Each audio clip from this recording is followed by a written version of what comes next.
Don't you find it very sad how much pain, how much suffering, agony, hurting going on around the world? Because last night I was thinking about how unfortunate, how much it pains me to know that there are so many people out there suffering continuously leading an unfulfilling life, not once being able to feel content about their reality. That's just the truth for so many people out there. But although it deeply pains me, I somehow understand that it is necessary, that it's required to happen because we are purging. We as the collective, the whole world is purging, and that helps us to move on, that helps us shift to higher realities, ascend to higher realities. Nonetheless, that doesn't make it any easier, that doesn't make it any less sad. However, at some point through this suffering, although it is required at some point as part of this purge, at some point it becomes more deconstructive than it is constructive. Yet, we remain stuck in that state for a good reason. We get used to it and it grows on us, and we just continue living through that suffering, even when it's not needed, even when it stops being necessary. I, for one, had my fair, very fair, more than fair share of suffering. And even at a younger age, I somewhat became resilient, or even better stated, numb to pain. I developed that defense mechanism or that coping mechanism that just numbed me to whatever pain I might face. I would just, ignore it, act as if it never happened, bury it deep down and move on, just keep walking. But as I grew older, I kept experiencing more suffering, and then I became more conscious, and I realized what I've been doing. And at that point, at some point, after I had grown up a little bit, I decided that I would accept pain as it happens, that I would acknowledge it and accept it as a necessary part of my journey, and that I would rather choose to, regardless of whatever image that pain takes, I would simply trust and believe in myself and in my path. And to that I stayed true. To that vow I remained very true, and I took it very close to my heart. Of course, not entirely, not all the time. I'll get to that in just a moment. But mostly I stayed true to this self-promise. As in, if I would experience something of suffering, an adverse experience, I would simply focus on the lesson it has to offer me. I've experienced my worst nightmares, or some of them, and I was able to simply move on. I was able to accept it, to yet, although extremely agonizing, I would maintain my sense of self. I would maintain my trust and my belief, my faith in myself. And I would act as if it's not that big of a deal. Truly, from the inside, that's how I would feel. Especially when it first happens. Like I wouldn't have that initial reaction of a shock to it, but rather I would simply go like, I understand that this is happening for a reason. I'm gonna learn about that reason and I'm gonna acknowledge it, and it simply is going to end. And I don't have to be afraid, I don't have to reject it, I don't have to resist it. It's simply here for a reason. That's me choosing to trust and believe in my path and in myself. Because I did not think that, oh, that's here to hurt me, that's here to jeopardize my life. And as I did so, somehow, the moment I decided to accept pain, to accept the suffering, it was like an open invitation to more and more and more suffering. And I'm sure that happened to many of you out there as well. Whether it's with your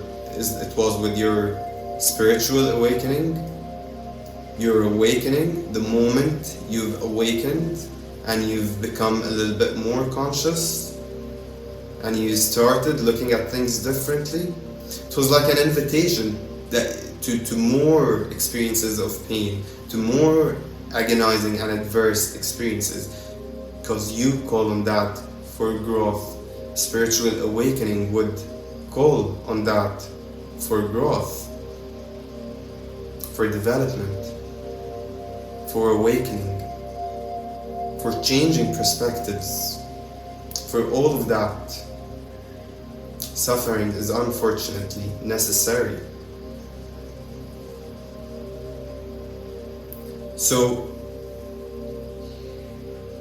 you would, in some sense, once you've awakened, once you've overcame that major challenge in your life, once you've vowed to yourself to be true to yourself, to trust in the path, to take that leap of faith, to continue on your journey of awakening, whatever it was for you, you somehow invited more of those painful experiences to your life.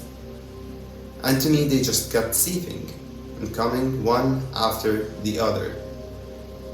Made me at some points wish that I did not awaken, I did not open myself with an open heart to accept suffering, to accept whatever life throws at me, and acknowledge it as a necessary part of my journey. But it is what it is. And then I continued experiencing more of that pain, and then it stretches. Sometimes it stretches, sometimes it stays more than it's welcome. Some of those times I would accept it, but more often than not, I would resort to my coping mechanisms, to the many coping mechanisms I've developed. And that's what I mean by not entirely true to my promise. Because once you've coped with it, it's not really there, although it's there, although you're gonna feel like shit, and it's gonna hurt, and you won't like it, and even no coping mechanisms would really make it easier if it's your worst nightmare. Maybe you're gonna feel a little bit better sometime, and that's what I was trying to do. I was trying to cheat my way there, but apparently it does not work out. As it was happening, I would feel the pain, I would accept the pain, yet I felt like I wanted to force a good emotion through it, a happy moment through it, a good moment through it, and I would do that more often than not. Yet that makes it linger even longer. And that's still alright, that's still okay, because that's very human, that's very natural to do for me and for everyone else. The real problem starts when that pain, when that suffering becomes a part of our personality. That we get so accustomed to it, we grow addicted to it, that we cannot any longer live without it. As much as you hate it, as much as you want to change it, you simply continue to feed that reality. You continue to purge. But a purge must have an ending. A purge certainly must have an ending. But it also must have cleansing and healing in some sense. A purge, no matter how long it takes, must come to an end. But for some of us, or dare I say for most of us, that does not happen with this type of purge. We just keep on purging. We feel the purge, yet we don't experience the cleansing or the healing. We feel the badness, we feel the suffering. Maybe some of us accept it, maybe others don't. But we don't really cleanse or heal. And that's because we make it our personality. And that's when it lingers way more than necessary. When you grow addicted to this feeling, because any feeling, any emotion maintained over a long period of time becomes addictive, becomes a part of your reality, becomes an integral part of your reality that you cannot let go of. And you all have, no matter what, no matter if it's there or not, you will just want to experience it over and over and over. That's how you feel safe. That's where you feel home. That's how you feel grounded. And as you do so, you keep attracting and creating. Your outer reality, simply stated, reacts to that to match it, to suit it, to suit your inner reality, to suit your identification with that suffering. It has to be in alignment, and as such, it gives you a similar experience to match your feelings, to match your inner identifications. But at some point, I have also decided, after experiencing for years and years on end the pain and the suffering, that I no longer wanted to be there. That I not just am going to end the suffering for myself, but also for my family, for my lineage. That I'm going to be the one to end this ancestral suffering, this ancestral purge, because it moves on like a virus through families, through generations. But just like a virus, it has to meet its end. Whether it's a virus, whether it's a bad seed among hundreds or thousands of seeds, whether it's a bad thought or a bad feeling, or thousands of them, they have to go at some point.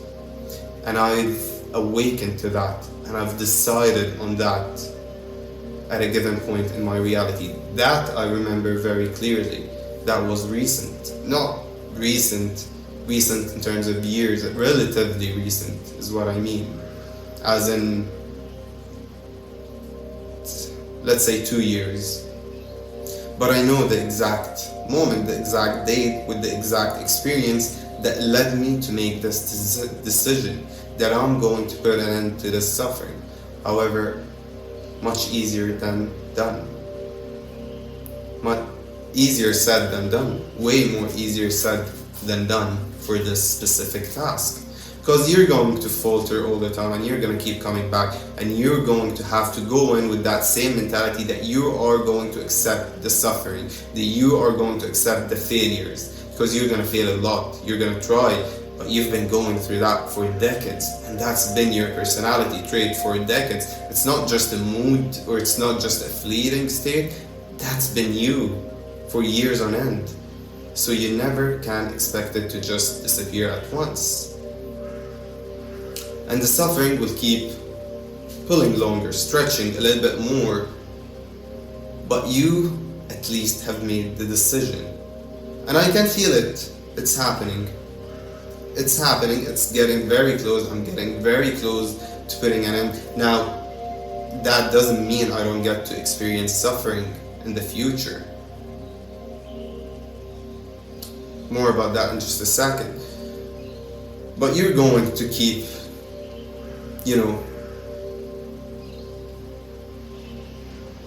let me rephrase that because I lost my trail of thoughts.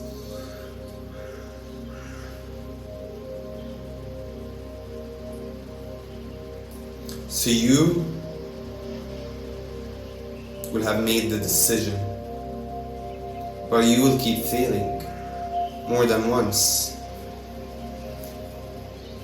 And that won't be easy to do after decades of a program, of a personality trait. It will have to take a little bit longer than a few days to actually happen.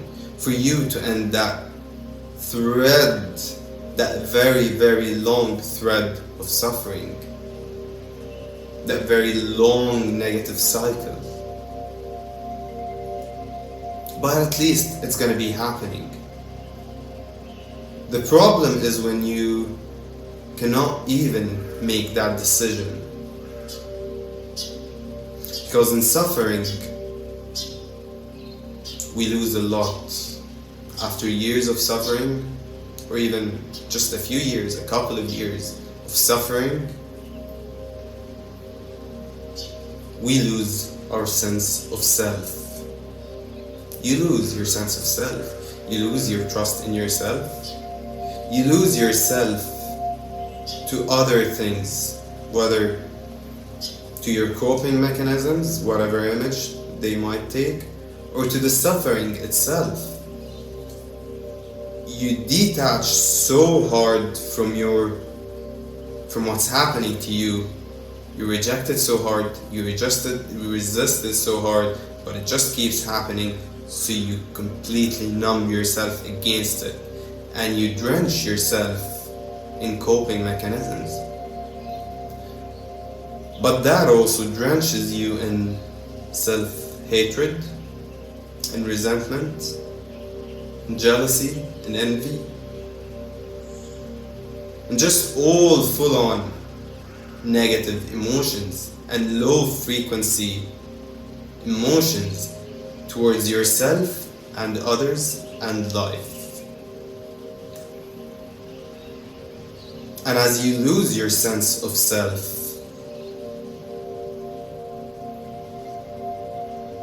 nothing could take you back unless you take yourself back, because only you understand what has happened. Only you might require some guidance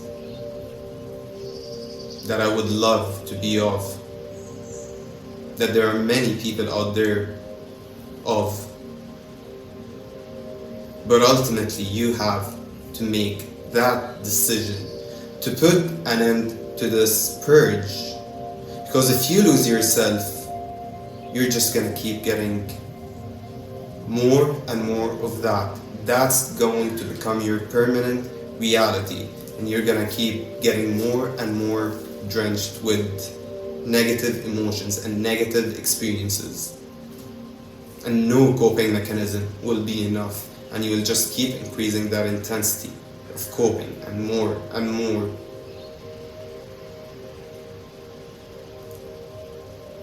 until somehow you get done with it. Self-destruction, in one way or another. But that does not make it any easier. I remember when we suffer, when I first, started to become conscious about my suffering, I remember that I used to choose it over other things. That although it might not be necessary, I would still want it. I would want to feel bad for myself. Every time I found myself to have an opportunity to feel bad for myself, I would take it. Because it has become a personality trait. Then again, like I remember, I would have all the opportunity to go out with friends, but I would sit at home and I would feel bad for myself for being alone. I would travel solo, although I could have traveled with my friends. I would go on solo trips, which I loved very much, and more than anything, it was for different reasons. It was part of my journey, it was part of my self-exploration, and I would go on solo trips that would sometimes extend to months. Yet when I was there and I was enjoying my time and I was exploring myself, I would go out and I would just sit idle in somewhere downtown, city center, and I would observe the people around me. And they would be happy and they would have their friends, they would have, their loving partners, they would have people with them, they would be laughing, and I would, find myself or catch myself feeling bad for myself for not having to experience that, for not getting to experience that, although I just had an opportunity before going into that trip to either go on a solo trip or go on a trip with my friends. It's just something, whatever it is, that when it becomes a personality trait, when it passes, a mood is something, a fleeting state is something, but a personality trait is something else. A temperament is also something, but a personality trait is you. And it will just have to activate whenever you're met with it. And if you make pain or make suffering that for you, then every time anything reminds you, anything similar triggers that key, you're gonna feel, you're gonna do it, you're gonna entertain it, you're gonna humor it. And on that topic, I remember I wrote something about that on Twitter back then, when Twitter used to be my journal or my outlet, my channel, let's say, to the world. I remember writing something along the lines of, I remember it because it actually got some attention, retweets and whatever, but it was something along the lines that you don't know how harsh is being lonely when you have all the chance or all the opportunity in the world to not be. And I believe that's going to resonate with so many of you out there, because it does. It is for many people. It is a truth for many people, and I was one of them. But pain simply becomes a coping mechanism within itself, and that's where you get stuck.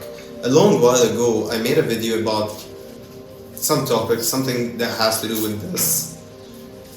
And I remember I was reading into medical papers, actually, psychological, and then it got into medical papers, but that was a medical paper.